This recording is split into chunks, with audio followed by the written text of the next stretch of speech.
Lights out on the racetrack. Ladies and gentlemen, it's time to get dirty with the Xtreme Outlaw Midget Series presented by Toyota along with the Power I National and West Midget Leagues. Night number one of the Men's Memorial here at I-44. Green flag is out. Let's do it. Jonathan Beeson gets a great start off the green flag right there, but alongside him, last night's winner, Zach Dahm, goes to work, goes right down to the bottom. Not a surprise there if you've been watching Zach Dahm at all. He loves the bottom, and he made it pay off last night, and they are clean and green through lap number one, Rob. Yeah, all good to go up front as the battle starts to heat up. Ken and Matt going to take a look around the outside as Zach Dahm tried to look to the inside there. Beeson coming off turn 4, and here comes that 08 to Ken and McIntosh working the high line, and he will try around the outside of the 9M as they race for second in turn 3. Man, Dahm had to check up right there one lap ago on the exit of turn number 4. That allowed Ken and McIntosh to draw even with last night's winner, the Dominator.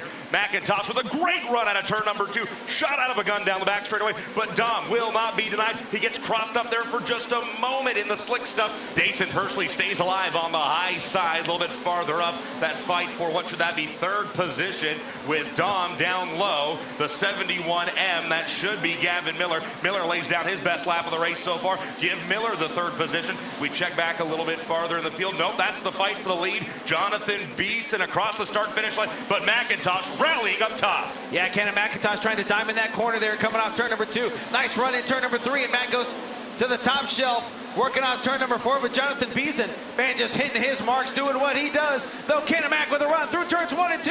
Battle for the lead as the 08 will take the top spot in turn 3. McIntosh straight driving that 08 up on the top side, both ends of this racetrack, and that's what everyone told me. If you're going to be fast as it gets rough here tonight, back down the into turn number 3, the 7U bouncing off the wall, coming off turn 4. Now we got one slow right in front of the field. Is that the 17B of Austin Barnhill? It is, in fact, Barnhill. How everybody missed him coming off turn 4, we'll never know, but we'll restart coming off turn 4. That's your top 5. Mac back on the hammer, and we're underway once again. Look at that, Gavin Miller go right down to the bottom. You know he heard about how well Zach Dahm was able to make it work last night in Tulsa, Oklahoma. So Gavin Miller, he's a quick study. He's going to do what he can here. Ken and McIntosh keeps it right up around the top as the curve continues to develop here. Look at that side-by-side racing between Dason Pursley of Locust Grove, Oklahoma, and the Pocahontas, Illinois point leader. Zach Dahm has to give way. Move Dason Pursley now up to 4th position. There you go. Look at Pursley down to the inside. It's a pair of 71s side-by-side as they click off another lap. Pursley trying to go to 3rd. Yeah, Dason Pursley really hitting that cushion as we got caution over in turns 3 and 4. A couple cars involved. I believe that's Ryland Gray. And it looks like the 61 of Cale Drake. Field makes their way through turns 3 and 4. Green flag goes down.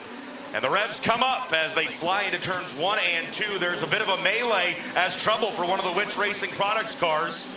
Comes to a stop down on the inside of turns 1 and 2. That's 9M. Oh no, the Dominator, Zach Dahm, with issues, and we got one parked the wrong way on the turn 4 side of the front straightaway. Green flag waves, and Jonathan Beeson is hungry for the lead. He's hungry for a win. Ken and McIntosh keeps that 08 right through the middle in 3 and 4, but I suspect we'll see him back up on the top in 1 and 2. Yeah, he goes right to the outside part of the racetrack. Beeson working down low. Dason Pursley throws that big slider on Gavin Miller as they go side by side for that 3rd spot in turn number 3. Miller back to the inside. That black 71 takes over 3rd or retakes 3rd, and Pursley once again down in turn 1 to P3. Pair of 71s going side by side, position for position here. Give that 3rd spot to Pursley now. Miller drives it in real deep to turn number 3, but Pursley stays alive. He's in the 3rd position now. Not a good restart for Taylor Reimer. She falls back to the 8th position as we got them all hung up there in turn number 2. Crouch, I think, stopped in the middle of turn 2. Andrew Felker also there in the 11A. No, it's Avedissian. It's Avedissian.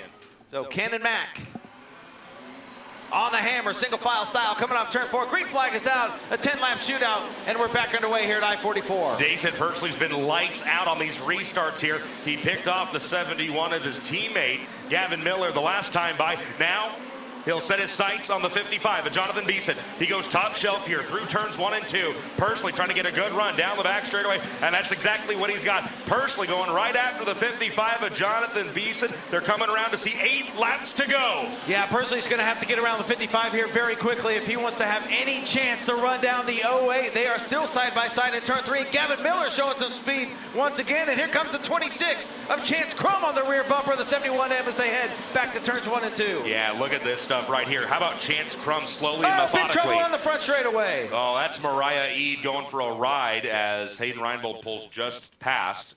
And now even quicker, the 08 jumps on the gas as they get through turn 3 and 4. Clean and green, we're back underway. 7 to go here at I-44. Cannon McIntosh, obviously the only car on the field who gets to run purely defense. Everybody else is playing offense and a little bit of defense.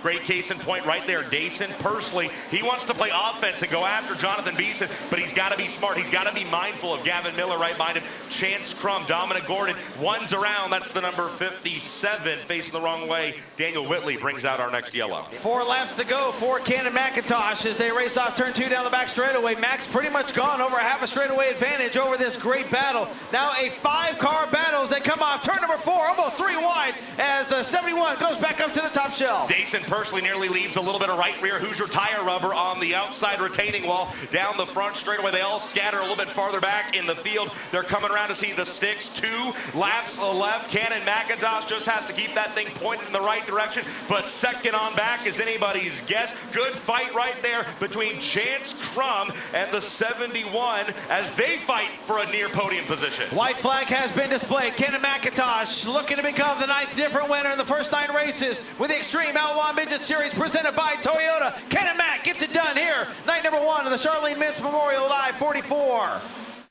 Cannon McIntosh, what a year he has had, ladies and gentlemen, as he climbs out of the 08. Let him hear you, I-44. Cannon McIntosh wins night number 1 of the Charlene Mintz Memorial. It feels great. I feel like we had a monkey on our back with the Xtreme Series. We just haven't had the best luck. Blew one up at Davenport and just struggled the second night. And obviously last night having issues. But yeah, stand back in victory lane. It feels great. You know, we're doing our best out here. I feel like we had a pretty good car tonight. I started to struggle there at the end, just hitting my marks and couldn't figure out what to do in 1 and 2. The more I got slick down the straightaway, I was running out of gear and I couldn't carry as much speed getting into 1 on the top. So I tried to move down and I just didn't really have anything good down there. So I felt like I got the bottom good going in 3 and 4, but overall a good night. Hats off to the guys.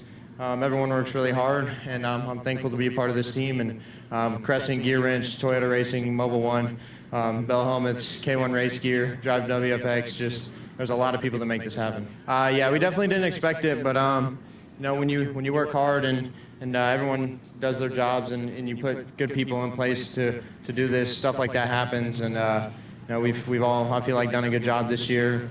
We've struggled at times, and sometimes we have tension between the crew, and it's not always perfect, but you know, it's everyone working hard that puts us here. So you know, we keep ticking away and see what we can do to finish the season out. Congratulations. Thank you.